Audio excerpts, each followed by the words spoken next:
Hello students, আমরা একটু আগে আলোচনা করলাম হুইস্টন ব্রিজের ব্যালেন্স কন্ডিশন আর using Ohm's law. Ohm's law দিয়ে হুইস্টন ব্রিজের যে ব্যালেন্স কন্ডিশন করলাম সেখানে আমরা V IR ফর্মুলা অ্যাপ্লাই করলাম। হুইস্টন ব্রিজ বুঝে নিয়েছি যে হুইস্টন ব্রিজ মানে হচ্ছে চারটা রেজিস্ট্যান্স থাকবে, একটা কোয়াড্রিল্যাটারালে চারটা সাইডে, একটা ডায়াগোনালে গ্যালভানোমিটার, অপর ডায়াগোনালে ব্যাটারি বা সেল। যদি তোমার পি আর কিউ এর রেশিও আর এবং এস এর রেশিও সমান হয় তাহলে গ্যালভানোমিটার দিয়ে কারেন্ট যাবে না, বা গ্যালভানোমিটার দিয়ে কারেন্ট না গেলে পি এবং কিউ এর রেশিও আর আর এস এর রেশিও সমান হবে। এটা বুঝে নিলাম। এখন এটাকে আমরা ওহমস ল দিয়ে না করে কিভাবে কিরচফস ল দিয়ে সলভ করা যায় আমরা সেটাকে একটু আলোচনা করি। চলো, কিরচফস ল আমাদের জানা আছে, সেই কিরচফস ল থেকে আমরা এটাকে আলোচনা করি। আমি পুরাতন যা ক্লাসের এগুলোকে একটু মুছে নিই।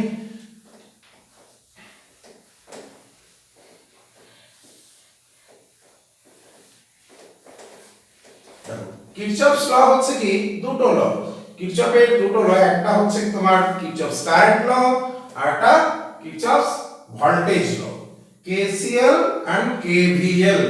কিরচফস ভোল্টেজ ল এবং কারেন্ট ল কি সেটাকে একটু আগে বলে নিই। তাহলে ব্যালেন্স কন্ডিশন যেটা সেটা তো বলা থাকলো, এটাকে আমরা প্রুভ করব, শুধু মেথডটা পাল্টাচ্ছে। আগে ওহমস ল দিয়ে করেছিলাম, এখন আমরা করছি কি কিরচফস ল দিয়ে। কিরচফস ল দিয়ে কি বলা হয় যে কোনো একটা পয়েন্টে যে কারেন্ট এসে মিট করবে, total meeting current at A point in a network in a junction is zero. বিভিন্ন দিক থেকে যে কারেন্ট আসবে, ধর এখান থেকে এলো কারেন্ট, এখান থেকে এলো, বা কোনো কারেন্ট বেরিয়ে গেল, যাই হোক না কেন, এই মিটিং কারেন্ট গুলো যদি কেউ বেরিয়ে যায় তাকে নেগেটিভ মিটিং বলে ভাববো কি। তাহলে এখানে মনে করো I1 মিট করছে, I2 মিট করছে, I3 বেরিয়ে যাচ্ছে, এখানে I4 বেরিয়ে যাচ্ছে, কিন্তু এরা নেগেটিভ কারেন্ট হিসেবে মিট করছে বলে ভাবতে পারি। অর্থাৎ I1 প্লাস I2 এর অ্যাকচুয়ালি মিট করছে, আর I3 বেরিয়ে যাচ্ছে কেন নেগেটিভ মিট করছে বলে ভাবতে পারি, প্লাস অফ I4 বেরিয়ে যাচ্ছে তাহলে নেগেটিভ মিট করছে বলে ভাবতে পারবো। এই টোটালটা কত হবে? জিরো। অর্থাৎ জেনারেলি বলা যাবে summation over I equal to 0, where I is equal to 1 to n. Total meeting current at a point at any junction is equal to 0. এটা হচ্ছে Kirchhoff's current law, KCL, the Kirchhoff's current law. আরেকটা law রয়েছে যেটা হচ্ছে voltage law, KVL, Kirchhoff's voltage law, KVL। Kirchhoff's voltage লটা কি? কিরচফস voltage law হচ্ছে কি, যদি তোমার কোন একটা ক্লোজ নেটওয়ার্ক, যেমন ধরো এই যে লটা, এই সার্কিটটা, এখানে ক্লোজ নেটওয়ার্ক রয়েছে, এই ক্লোজ নেটওয়ার্কে বিভিন্ন ব্রাঞ্চে যে কারেন্ট যাবে, কারেন্ট আর রেজিস্ট্যান্সের যদি প্রোডাক্ট নিয়ে সাম করি, total current into resistance, current resistance একটা ক্লোজ লুপ বরাবর যা হবে, অর্থাৎ যে যে ব্রাঞ্চে কারেন্ট ভাববো, কারেন্টের ডিরেকশনটাকে যদি আমি পজিটিভ ভাবি, যেদিকে আমি লুপটা নিচ্ছি সেই সেন্সে পজিটিভ ভেবে নেওয়া যায়, এটা একটা সেন্স। তাহলে টোটাল ভোল্টেজ ড্রপ, কারেন্টের ডিরেকশনে যত যাবে তত ভোল্টেজ কমতে কমতে যায়, ড্রপ। তাহলে I1 R1 plus I2 R2 কি এরকম করে যতগুলো কারেন্ট থাকবে IN RN, total voltage drop যদি অপোজিটে যায় তখন তাকে নেগেটিভ ড্রপ ভাবতে হবে কি। Total voltage drop is equal to total EMF in the circuit. EMF বলতে যতগুলো সেল থাকে ব্যাটারি, যদি সেল উল্টো দিকে থাকে, যদি কারেন্ট মানে সেদিকে একটা পজিটিভ পাবো, যদি E1 প্লাস E2 অনেকগুলো সেল থাকে ডট ডট EN। অর্থাৎ সাধারণ ভাবে বলা যায় summation over I RI is equal two summation over E I কি, যেখানে I ইজ ইকুয়াল টু যেটা বলা থাকবে 1 to n, এখানে I equal to 1 to n। এটা হচ্ছে কিরচফস ভোল্টেজ ল। Total voltage drop is equal to total EMF। যদি সেল ব্যাটারি না থাকে, EMF সোর্স না থাকে, তাহলে একটু জিরো করব। এটা একটা সেন্স। এটা কারেন্টের ডিরেকশনটাকে আমরা পজিটিভ ভেবে নিচ্ছি, কারেন্টের ডিরেকশনটাকে অর্থাৎ ভোল্টেজ ড্রপ ভাবছি। কোন কোন বইয়ে এটাকে একটু অন্যভাবে লেখা থাকে, যেদিকে কারেন্ট যাচ্ছে তার অপোজিট ডিরেকশনের কারেন্ট, এই আইআরটাকে পজিটিভ ধরা। অর্থাৎ ভোল্টেজ যদি আমরা লোয়ার পোটেনশিয়াল হায়ারের দিকে যাই তাহলে ভোল্টেজ বাড়তে বাড়তে যায়, সেই সেন্সটা। তখন কিন্তু এই টার্মগুলো, এই ইএমএফ টার্মটাকে লেফট সাইডে লিখতে হবে, লিখে টোটাল ইকুয়েশনটাকে জিরো ফর্মে লিখতে হবে। অর্থাৎ যেগুলো আমার এই লেফট সাইডে যেগুলোকে আমি পজিটিভ ভেবেছি এগুলোকে ওই সেন্সে এগুলোকে নেগেটিভ ভাবতে হবে, আর নেগেটিভ হওয়ার জন্য এটা যখন রাইট সাইডে চলে যাবে তখন রাইট সাইডে টোটাল টার্মটা প্লাস এটা ছিল, এটা ইকুয়াল টু 0 হয়ে যাচ্ছে। কি এই সেন্সটাকে কাজে লাগানো হয় কোনো বইয়ে। ঠিক আছে, আমরা এখন যেটা করব সেটা কিরচফস ল অ্যাপ্লাই করে হুইটস্টোন ব্রিজের যে ব্যালেন্স কন্ডিশন সেটাকে প্রুভ করব। তাহলে কিরচফস ল বুঝে নিলাম। এবারে দেখো আমাদের কিরচফস ল অনুযায়ী কি করে কারেন্ট ডিস্ট্রিবিউশনটা হচ্ছে সেটাকে আমি আলোচনা করব।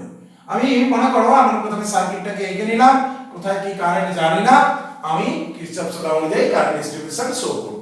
কি প্রথমে এটা হচ্ছে কি ফ্ল্যাশ সার্কিট, এটা মনে করো একটি হুইটস্টোন ব্রিজের সার্কিট। এটা হুইটস্টোন ব্রিজের সার্কিট, এটা ব্যালেন্স কন্ডিশন বা আনব্যালেন্স কন্ডিশন যাই হোক না কেন, আমার ব্যালেন্স হতে পারে আনব্যালেন্স হতে পারে, আমি আনব্যালেন্স কন্ডিশনটা এখন করে নিতে পারবো, দি লাস্টে ব্যালেন্স কন্ডিশনটা কি সেটাকে অ্যাপ্লাই করে দিতে পারি। কি দেখা যায় কি আসছে আমরা করি। আর প্রথমে ধরে নিলাম যে মেইন কারেন্ট যেটা আই সেটা এখান দিয়ে এলো, আই মেইন কারেন্ট, এটা দুটো পার্টে ডিভাইড হয়ে গেল।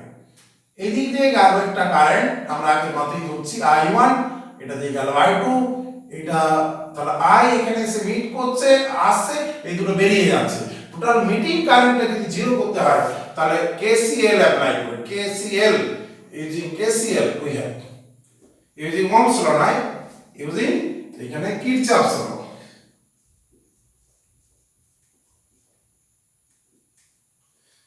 কিরচফস ল অ্যাপ্লাই করছে KCL কোথায় অ্যাট A, KCL যদি অ্যাপ্লাই করি অ্যাট A পয়েন্ট আমি KCL টা অ্যাপ্লাই করছি, তাহলে কি হবে total meeting current equal to 0, তাহলে I এটা মিট করছে প্লাস মাইনাস I1 প্লাস ও মাইনাস I2, কারণ ওটা বেরিয়ে যাচ্ছে কিন্তু নেগেটিভ মিট করছে, ইকুয়াল টু 0। তার মানে কি হলো I ইকুয়াল টু রাইট সাইডে নিয়ে যাও I1 প্লাস I2, কি হলো। এরপরে এইখান দিয়ে একটা কারেন্ট চলে আসছে বলে ভাবছি, যেটা গ্যালভ্যানোমিটারের কারেন্ট। কি এখানে ধরেছেন গ্যালভ্যানোমিটারে, তাহলে I1 এদিকে এলো, I3 বেরিয়ে গেল, আর বাকিটা এদিকে যাবে। এটাকে আমি ধরে নিচ্ছি কত I, এটাকে I2 ধরেছি, এটা I3, তাহলে এখানে কিরচফস ল B পয়েন্ট যদি অ্যাপ্লাই করি এদিকে যে কারেন্ট সেটা আমি পেয়ে যাব, টোটাল মিটিং কারেন্ট 0 হতে হবে, তার মানে যা আসবে তাই বেরোবে। কি টোটাল মিটিং কারেন্ট 0 মানে কি যা এসে ঢুকছে তাই বের হচ্ছে। দেখো total current entering at a point is equal to total current leaving from that point, দেখো সেটাই আসছে। তাহলে এখানে কত কারেন্ট এলো, এখানে I1 এলো, I1 এসে I3 চলে গেল, আর একদিকে এমন একটা যাবে যাতে করে টোটাল যাওয়াটা যেটা এসেছে তার সমান হয়, তাহলে এখানে I1 মাইনাস I3, কি I1 থেকে I3 দিকে গেল, বাকি কারেন্ট এদিকে চলে গেল, ওই দুটোকে অ্যাড করে দেখো I1 পেয়ে যাচ্ছে আমি। এটা কিরচফস কারেন্ট ল অনুযায়ী ডিভাইড করছে। এবারে এদিকে I3 এলো, এদিকে I2 এলো, I3 আর I2 মিলে এই দিক দিয়ে যাবে, এখান দিয়ে I2 আর I3 হলো, এটা দিয়ে কত যাবে না I2 প্লাস I3, কি এখানে যা এসে ঢুকবে তাই বের হবে। Total entering current equal to total living current, total meeting current 0 মানে এটা total current entering into the point is equal to total current. দেখো এখানে দেখো আমরা করে পাচ্ছি তাই, দেখো I1 প্লাস I2 এসে ঢুকছে আর I2 আর I3 বেরিয়ে যাচ্ছে, কি I1 plus I2 is equal two কি I3 প্লাস I4 হচ্ছে না, কি টোটাল যা কারেন্ট ঢুকবে তাই বেরিয়ে যাবে, এটাকে বলা যায় কিরচফস ল। কি আবার এইখানে এসে কি হলো, এদিকে I1 মাইনাস I3, এখানে I2 প্লাস I3, এই দুটো কারেন্ট এসে মিট করলো, তাহলে এই দুটো যা তা বের হবে, এই দুটোকে অ্যাড করো, দেখো I1 প্লাস I2 হচ্ছে I1 প্লাস I2, তাহলে আইটা যেটা এসেছিল সেটা তো I1 প্লাস I2, এখান থেকে আমরা I1 প্লাস I2 পেয়েছি, সেটা I1 প্লাস I2 বেরিয়ে গেল, অর্থাৎ I বের হচ্ছে, যদি I ঢুকেছিল I কারেন্টই বেরিয়ে গেল। কি ক্লিয়ার? তাহলে কিরচফস কারেন্ট ল অনুযায়ী কারেন্ট ডিস্ট্রিবিউশনটা প্রথমে দেখিয়ে দিলাম, এটা হচ্ছে ফার্স্ট কাজ। কি current distribution is shown in the figure according to Kirchhoff's current. এরপর আমরা কিরচফস ভোল্টেজ ল অ্যাপ্লাই করব, KVL। ইউজিং KVL এখানে একটা লুপ নিয়ে নিই, এই যে লুপটা আমরা নিচ্ছি এইখানে একটা লুপ নিচ্ছি, এই যে লুপটা, এই একটা লুপ, এই একটা লুপ, এখানে একটা লুপ প্রয়োজন হলে কখনো নিতে পারি, যদি মনে হয় এখানে একটা লুপ নেব, এখানে একটা লুপ নেওয়া যায়। কি লুপ নিতে হবে ক্লোজ লুপ। এখন লুপটা যেটা আমি এই লুপটার নাম দিচ্ছি L1, এই লুপটার নাম দিচ্ছি L2, এটা প্রয়োজন হলে নেব L3 নাম দিয়ে রাখলাম।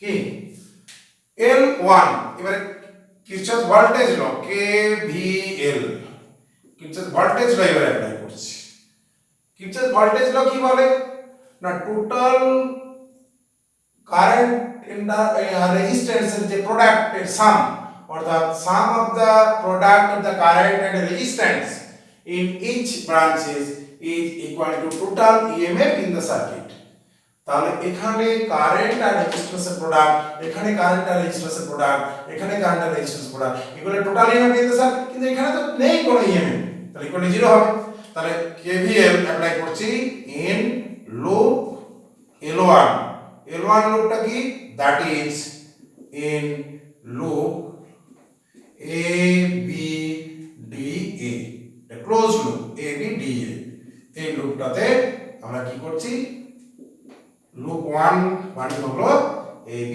D A loop A B D A যে লুপটা সেখানে আমরা KVL টা অ্যাপ্লাই করছি লুপ 1 L1 লুপ 1 এ আমরা অ্যাপ্লাই করছি লুপ 1 লুপ 1 এ KVL অ্যাপ্লাই করি দেখা যাক কি আসে লুপ 1 এ যদি KVL অ্যাপ্লাই করি তাহলে এখানে কি আসবে এখানে দেখো I1 to P I1 R1 মানে P এখানে আসছে এখানে কত IG plus IG into G যেদিকে কারেন্ট যাচ্ছে সেই দিকে লুপটাও যাচ্ছে তাই এরা পজিটিভ কিন্তু এখানে যখন আসছে এই দিকে আমি যাচ্ছি কিন্তু কারেন্ট তো অপোজিটে যাচ্ছে তাই এটাকে নেগেটিভ নিতে হবে মাইনাস I2 টা negative into R is equal to total EMF in this loop এখানে কোনো ব্যাটারি সেল নেই তাই টোটাল EMF এখানে 0 হয়ে যাবে কি বোঝা গেল তাহলে এখান থেকে আমি একটা রিলেশন পেলাম এটা নাম্বার 1 রিলেশন থাক আর একটা লুপ এখানে নিই KVL অ্যাপ্লাই করছি কোথায় in loop 2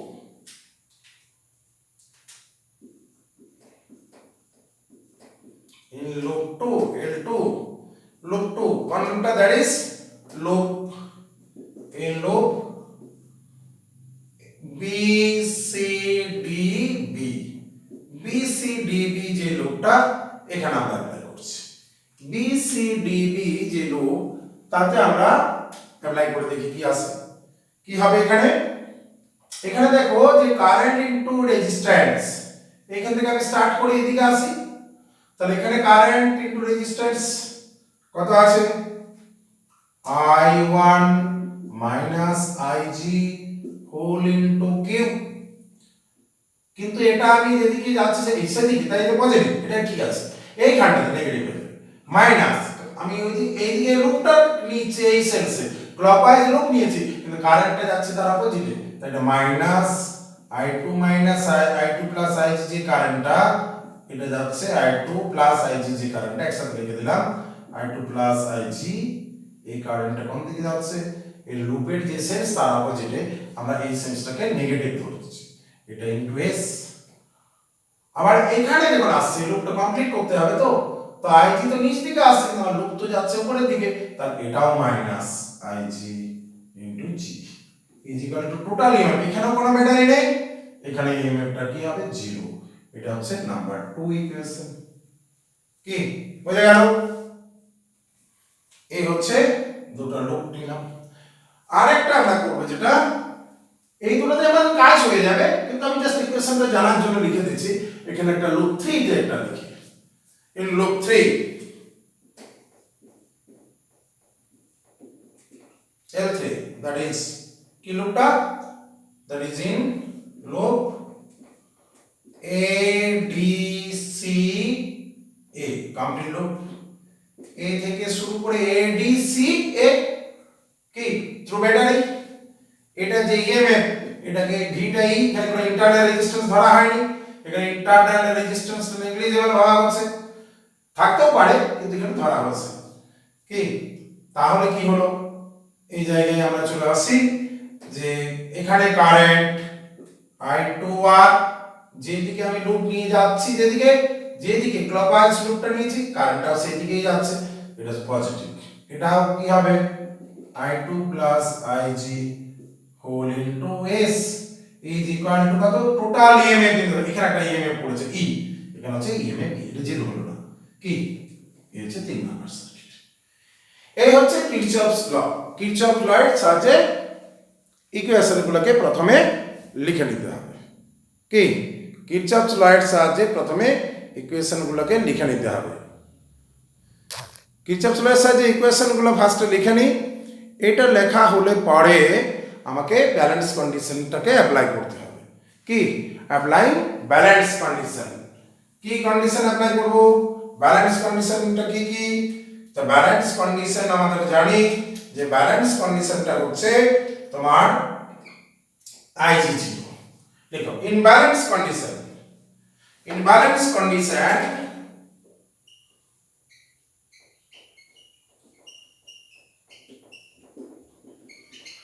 galvanometer current equal to 0।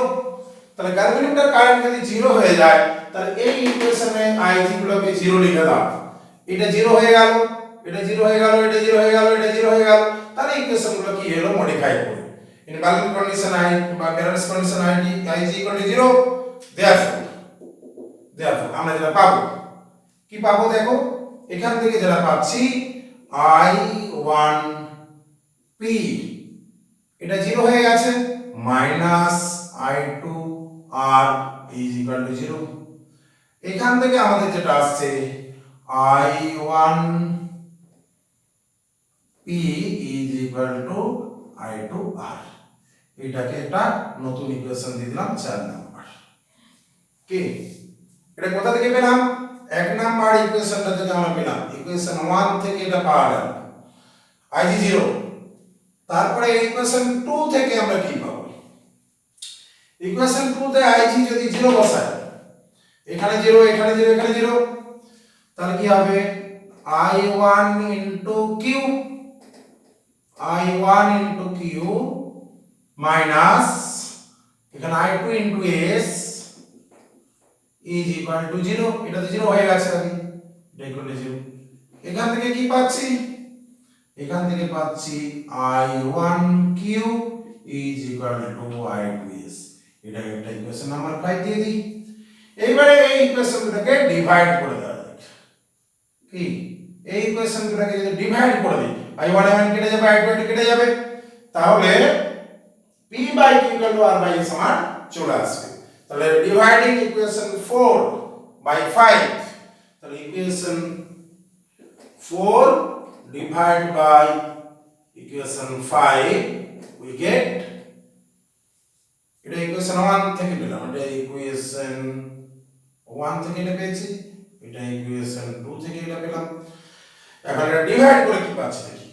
Divide করে পাচ্ছি I1P by I1Q is equal to I2R divided by I2S। I1 I2 কেটে গেল, সেখান থেকে যা পাওয়া যায় সেটা হচ্ছে P by Q is equal to R by S। এটাই তো ব্যালেন্স কন্ডিশন। কি এটা কখন পেয়েছি? এই কন্ডিশনটা কখন পেলাম? IG টাকে যখন 0 ধরে নিলাম। কি এই যে IG টা 0 হলো, balance condition. So P by Q equal to R by S when current through the calorimeter is 0, this is called balanced condition। কি তাহলে আমরা এটা কিরচফস ল অ্যাপ্লাই করে কি পেয়ে গেলাম? when IG is equal to 0, current through the galvanometer is 0, then P by Q is equal to R by S। This is the balanced condition of the Wheatstone bridge। কি ঠিক আছে students, balance condition of Wheatstone bridge ব্যাপারটা বোঝা গেল। এইগুলো আমাদের Wheatstone ব্রিজের circuit. Wheatstone bridge related যদি কোনো কোশ্চেন থাকে আমরা এই মেথড অ্যাপ্লাই করতে পারি। যদি সেটা আনব্যালেন্সড হুইটস্টোন ব্রিজ হয় তাহলে 1, 2 এবং 3 এই তিনটা ইকুয়েশন লিখে সলভ করলে আনব্যালেন্সড হুইটস্টোন ব্রিজের ক্ষেত্রে করা যাবে। যদি এখানে রেজিস্ট্যান্স থাকে ইন্টারনাল, তাও কোনো প্রবলেম নেই। এইখানে এইটা কানেক্ট করতে কি আরেকটা রেজিস্ট্যান্স টার্ম এখানে বাড়তি আসবে, তখন I ইনটু স্মল r এখানটাতে অ্যাড করে দেবে। I into small r internal resistance, এখানে শুধু I ইনটু স্মল r হবে, কিন্তু এখানে I স্মল r টার্মটা আমি লিখে দিলাম, I ইনটু স্মল r এর সঙ্গে অ্যাড হবে, কিন্তু এখানে I স্মল r টা এখানে 0 আছে, যার জন্য ইকুয়েশন 3 তে এটা আমাকে ভাবতে হলো না। কি সুতরাং কারেন্ট কি না কি এখানে ইন্টারনাল রেজিস্ট্যান্স আছে কি না আছে, এখানে থাকতেও পারে নাও পারে। যদি ইন্টারনাল রেজিস্ট্যান্স থাকে তো ধরবে, আর না থাকলে জিরো লিখে দেবে, তখন এটা আপনার জায়গায় প্রয়োজন হবে না। যদি ইন্টারনাল রেজিস্ট্যান্স কখনো বলে দেয় তাহলে এই ইকুয়েশন এটা নিয়ে আসবে, আদারওয়াইজ ওটা ঠিকই আছে। আমরা ইকুয়েশন 1 এবং 2 থেকে ব্যালেন্স কন্ডিশন নিয়েছি, সেইটা কাজে লাগাইনি। সুতরাং ইন্টারনাল রেজিস্ট্যান্স থাকলো কি না থাকলো, এখানে কত ভোল্টেজ তাতে কিছু এসে যায় না। ব্যালেন্স কন্ডিশনটা সেটা এই সেলের ওই দিয়ে যে ভোল্টেজের উপর ডিপেন্ড করে না। আর একটা খুব ইম্পর্টেন্ট কথা বলে নিই, যেটা হলো তুমি যদি ব্যাটারি এবং গ্যালভানোমিটারের পজিশন অল্টার করে দাও, এইখানে গ্যালভানোমিটার লাগাও, এইদিকে ব্যাটারি কানেক্ট করে দাও, ব্যালেন্স কন্ডিশন আছে এরকম ব্রিজে, তাহলে তখন কি হতো, তাহলে এই দুটো রেশিও আসতো, অর্থাৎ Q by S is equal to P by R।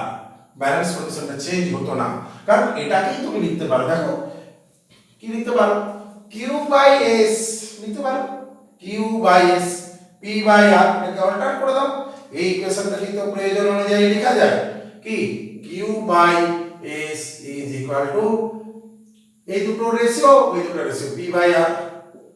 কি এটা হচ্ছে if the position of the galvanometer and battery are interchanged, ওই ডায়াগোনালে গ্যালভানোমিটার ছিল, এখন ওইদিকে লাগিয়ে দিলাম ব্যাটারি, এই ডায়াগোনালে ছিল ব্যাটারি, এইদিকে লাগিয়ে দিলাম গ্যালভানোমিটার, তাতেও ব্যালেন্স কন্ডিশনটা চেঞ্জ হবে না। যদি এইভাবে অল্টার করার পরে ব্যালেন্স হয় তাহলে এই কন্ডিশন আসবে, আর এই কন্ডিশনটাকে অ্যারেঞ্জ করে কত হলো P বাই Q, একটু বলে দিলাম আমাদের, দেখে নিন Q by S equal P by R, ওইটাকে R দুটো কিউব লেখা হয়ে গেছে, এটা R কি Q by S equal P by R। এখন এটাকে তুমি অ্যারেঞ্জ করলে এটাই পাচ্ছ। দেখো কি করে আসবে না, P আর কাছে যদি নিয়ে যায়, এইটাকে নিচে নিয়ে চলে আসি, তাহলে কি হবে P divided by Q divided by P is equal to S by R। এটাকে রেসিপ্রোকাল ফর্মে লিখে নাও পুরোটাকে, তাহলে P by Q is equal to R by S। কি চলে আসছে না? সুতরাং কি দেখা যাচ্ছে যে যদি গ্যালভানোমিটার এবং ব্যাটারির পজিশন অল্টার করে দেওয়া যায়, ইন্টারচেঞ্জ করি, তাহলে ব্যালেন্স কন্ডিশনের কোনো চেঞ্জ হবে না। কি if the position of the galvanometer and battery are interchanged, then the balance condition does not change। কি এটা হচ্ছে গ্যালভানোমিটার এবং ব্যাটারি ইন্টারচেঞ্জ করলে এই কন্ডিশন, এবং এটা মানেই হলো এই কন্ডিশন, এটাই আসবে। ঠিক আছে, এটা রিভার্স বা ইন্টারচেঞ্জ করার পরের কথা। ঠিক আছে স্টুডেন্ট, বেস্ট অফ লাক। আমরা বুস্টারমিজের যে আলোচনা এই জায়গাটা শেষ করলাম। তোমরা নিউমারিক্যালস গুলো কিভাবে সলভ করতে হয় সেগুলো একটু দেখে নেবে। এই বুস্টারমিজ রিলেটেড যদি কোনো নিউমারিক্যালস থাকে সেগুলো একটু দেখো।